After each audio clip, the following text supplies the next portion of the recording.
So, good morning, everyone. This is Dr. Malika, emergency physician. So, today we'll be discussing about basic life support.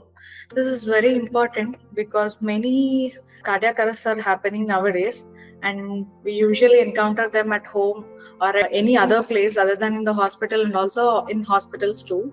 It is very important to know how to recognize a cardiac arrest and what to do when it is a cardiac arrest. Okay. So we'll start the session now. So these were the famous celebrities who had sudden cardiac arrest. Their lifestyle was good, nothing was expected from their lifestyle or their past medical history, but still they had cardiac arrest, but we couldn't save them. Okay, so as I said before, the importance of knowing doing this session today, because most arrests are happening out of the hospital, at home, or many are unexpected. So we need to recognize the signs of cardiac arrest, and by each passing minute from the cardiac arrest, survival chance decreases by 7 to 10%. So when a cardiac arrest happens, oxygen supply will be completely shut down and there will be irreversible brain damage. Till 10 minutes of time, there is a chance of recovery, but after 10 minutes, there is irreversible brain damage. So as per this thing, time is brain, and also even if it is a stroke or cardiac arrest, even time is muscle or time is heart.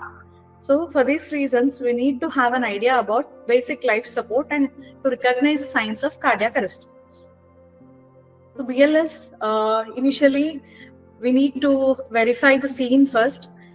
If you find signs of cardiac arrest, like if the patient is snoring, or if the patient has a tonic posture, or if the patient is having breathing difficulty, or if the patient has become suddenly unresponsive, these are the signs of cardiac arrest. At times, there will be agonal breaths.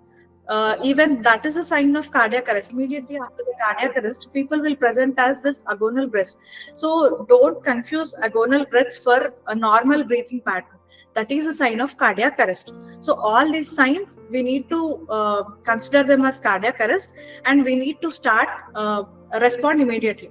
So first in BLS, we need to verify the scene.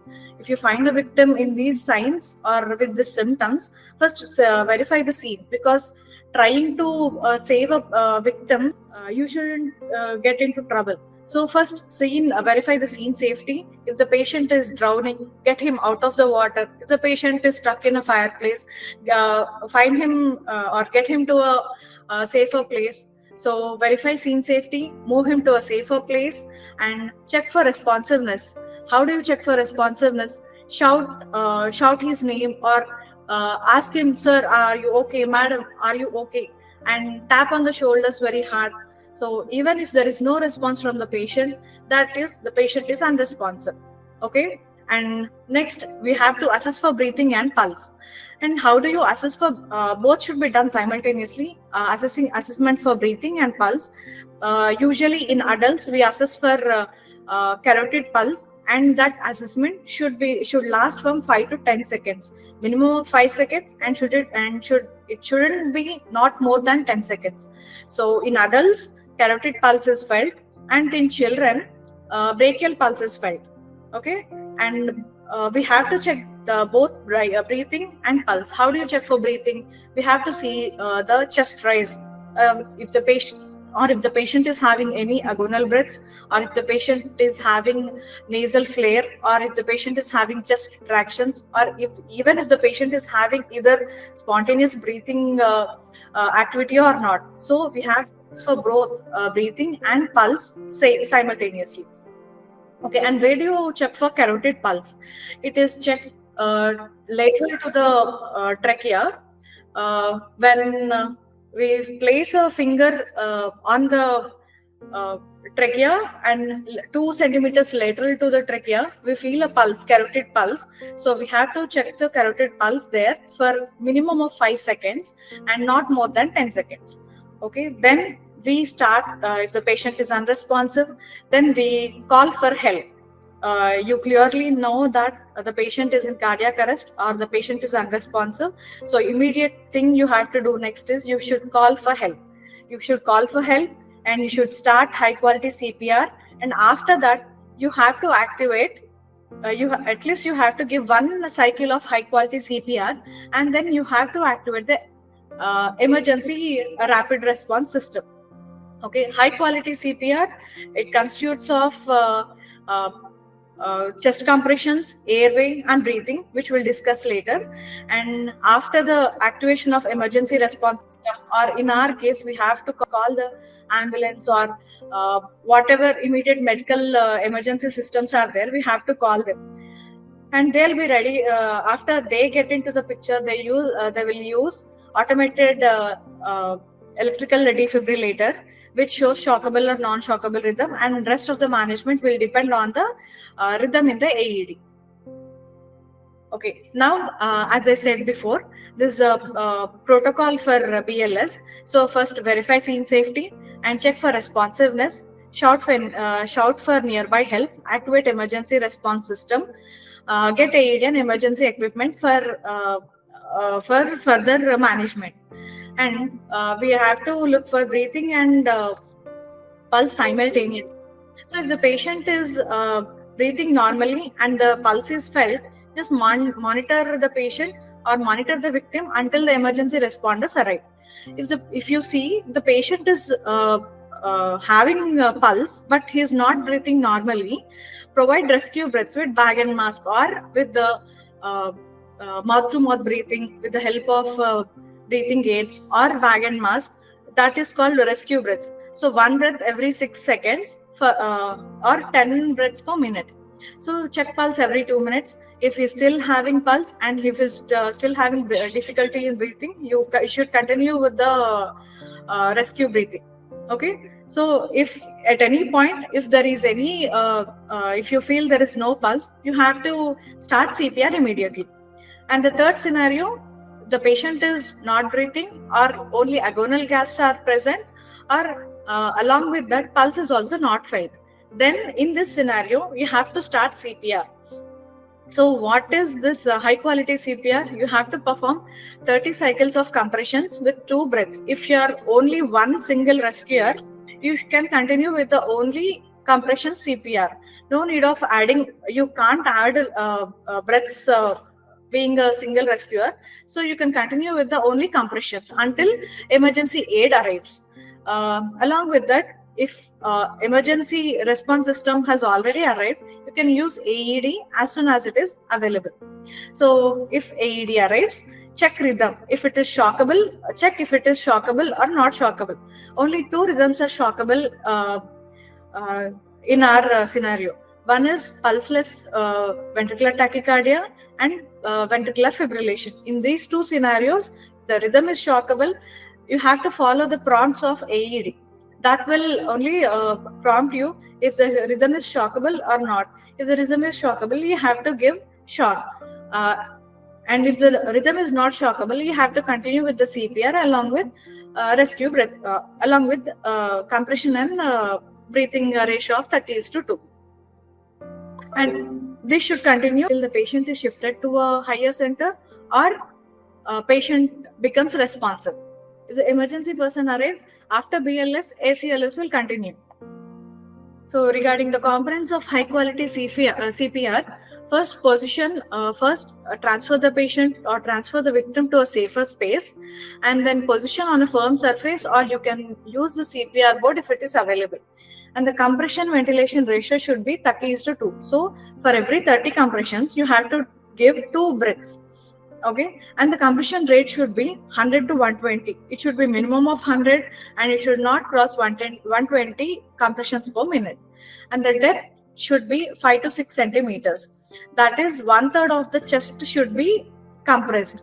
And you should let enough time, you should give enough time to enough time for the chest to recoil, because at this time the heart fills, and if you don't give enough time to just recoil, there will be no ventricular filling and you'll worsen the patient more. So, and in between, minimize interruptions. If a compressor is doing compressions and if he's tired or if he is not able to perform high quality CPR, you can change the compressor for every 2 minutes or before if he is tired early. So, but in between this, you have to doing all these things, you have to minimize the interruptions. Mostly you have to check the pulse every 2 minutes or after 5 cycles. One cycle is compression ventilation ratio, that is to 2, that comprises one cycle. So in a 2 minute span, you will get almost 5 cycles. So you have to interchange a person, or you can check the pulse every 2 minutes. And while checking the pulse or analyzing the pulse, you may change the person who is doing compressions. So this will minimize the interruptions in the CPR, and it will be effective in achieving ROSC. This is the position where you do chest compressions. It is below the nipple line, in the center of the chest, in the 1/3 of the breastbone. This is the position how you do chest compressions. Person should be perpendicular to the patient, and full force should be applied in a straight angle.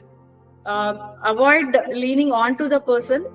After chest compressions, in CPR we usually follow, or in BLS we usually follow circulation, airway and breathing. So first thing, when there is no pulse, you have to start compressions. That will take care of the circulation part. And next, coming to the airway, you have to open the airway. How do you open the airway? If the patient is unresponsive, there might be tongue fall, there might be not enough respiration. So you need to open the airway. Basic manners, how we open the airway is head tilt, chin lift and jaw thrust.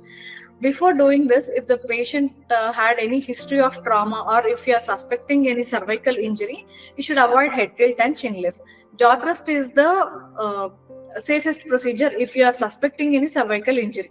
So how do you do head tilt and chin lift? You should be placed at the side of the patient with one hand, which should be placed on the forehead of the patient, and head should be tilted upwards, and with one hand you should lift the chin anteriorly.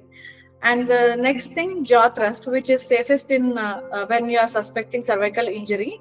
With the two hands, you have to push the jaw or mandible anteriorly. With these three maneuvers, you will open the airway. And next comes the breathing.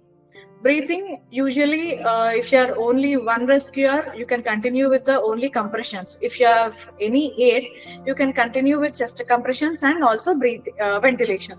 So for this ventilation part, if you have an equipment, you can use bag and mask ventilation or any barrier. Initially, we used to have mouth-to-mouth breathing, which will supply about 17% of oxygen. But now, because of the current situations and the respiratory infection, we use barrier devices. Okay, so if you have any medical help, we'll continue with the bag and mask ventilation. This is the bag and mask ventilation. If you are only person handling the airway, then you have to follow this C&D technique. So your thumb and index finger will be holding the mask, and the other three fingers, they'll be at the angle of the mandible, securing the mask. And this mask, it should cover the bridge of the nose, and along with that, it should cover the entire mouth area. So we should have a tight seal over the nose and mouth for proper sealing. Okay. So with the other hand, you'll be compressing the bag. Usually this bag has different capacities. Normally we use 1 liter or 2 liters capacity bags. About 500 ml of air should be pressed every time, which is equal to the tidal volume of the normal lung. Okay, if you have two rescuers, you can use the E technique. You can use the C&D technique with both the hands. Okay, and the other person will be doing the will be pushing the bag. And after circulation, airway and breathing, if the emergency services arrive, then they'll get a automated electric defibrillator with them. So next step is, as soon as possible, you need to use the defibrillator. Defibrillator, how does it work? It stuns the myocardium, stopping all the unnecessary rhythms like ventricular tachycardia or ventricular fibrillation. So it stops dysarrhythmias. Even after applying defibrillator, immediately you have to start the CPR after application, because it only stuns the myocardium. It will not normalize the normal heart rate, normal heart rhythm. So immediately after application of defibrillator, you need to start CPR immediately. So early defibrillation increases the chance of survival from cardiac arrest caused by irregular heart rhythm. So what are the shockable rhythms? Pulseless VT and ventricular fibrillation. And if you have any delay in getting AED, you shouldn't stop CPR. You can continue with the high quality CPR, which is more important. So how do you operate a defibrillator? First, just power on the AED and follow the prompts of AED. And as the AED prompts you, first place the AED pads on the victim. There will be two types of pads. Adult pads will be there and child pads will be there. Don't apply child pads for adult, but adult pads can be applied for the child. So place the AED pads on the victim, allow the AED to analyze the rhythm. It will analyze and it will say if it is a shockable rhythm or if it is not a shockable rhythm. And all this, while all this process is going, like if all this analysis is going on, you shouldn't start CPR because the aim is to minimize the interruptions of CPR. So if shock is advised based on the rhythm, clear the victim, deliver the shock, and resume the CPR as soon as possible. And next, analyze the rhythm after 2 minutes as per the AED prompts. So this analysis and interchanging of the compressor, everything should be done with minimal interruptions. Whenever we are analyzing the rhythm, then this interchange has to happen. This is the position of pads. In adult, we place one pad below the right clavicle and the other pad lateral to the left nipple. This is the position we follow in adults, and in children, anterior and posterior. We have two pads, then that should be applied anterior to the chest and one on the back of on the back. So this is the position of AED pads. And we have a few special circumstances. If the patient is immersed in water, get him out of the water, wipe the chest immediately with the cloth and then apply the pads. Don't apply it on water. And if the patient has a hairy chest, there will be a few AEDs will have razors. So immediately we can shave the chest, or few AEDs, they have double pads. So first apply one pad, remove the pad, so along with that hair will also come off, and then apply another set of pads. That is one way of dealing with the hairy chest. And few patients will have implanted defibrillators, so that will be visible from the surface itself. You have a bulge like thing on their skin, so avoid placing this AED pads on the implanted defibrillators. And then transdermal medical patches, so avoid placing them on this also. And in pregnant women, you can safely use AED, because if you are using AED on a pregnant woman, you are saving 2 lives more than 1 life. So there is no contraindication for using AED on pregnant women. You can safely use. And if the patient is having any clothing or jewelry, remove it immediately. So this is about defibrillator. And while doing CPR, if the patient is pregnant, if you have enough help, one person should move the gravid uterus to the left so that blood supply or blood flow is not hampered. Coming to the next part of BLS, this is choking. So what is choking? There is a sudden halt to the respiration. Any foreign object causing obstruction will cause choking. So the signs of choking may vary from milder to severe disease. So mild airway obstruction, person will have good air exchange. The person can forcefully cough. He might wheeze between the coughs. When you have severe airway obstruction, there is a typical sign of this choking sign. The patient will place both the hands around his throat, clutching the throat, and he'll be unable to speak or cry. There will be poor or no exchange. There will be weak, ineffective cough, or there will be no cough at all. And the patient turns blue with lips, face, and later hands. Everything will turn blue because of the insufficient oxygen air supply.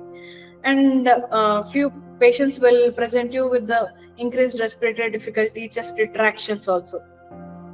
And some patients, they might present with the drooling of saliva also. So this is the universal choking sign. The patient, the child is holding both the hands around his throat. That is a universal choking sign.